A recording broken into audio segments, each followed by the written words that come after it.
I love a twist on a classic dessert. So let's whip up a no-bake peanut butter cottage cheese cheesecake with a crunchy pretzel crust.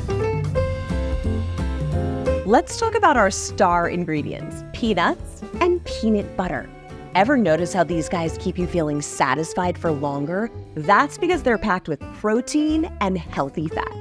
Add cottage cheese to the mix with some extra protein and calcium, and we're talking a match made in dessert heaven. We're gonna rock out a crunchy pretzel crust mixed with Nilla wafers and, of course, peanuts. Creamy, crunchy, sweet and salty. It's simple but decadent. Garnish with extra peanuts and dark chocolate before you let this bad boy chill in the freezer. And get this, research has shown that snacking on peanuts and peanut butter can actually improve your nutrient intake without packing on calories. So I say, make room for dessert. For more delicious recipe inspiration, head to gapeanuts.com.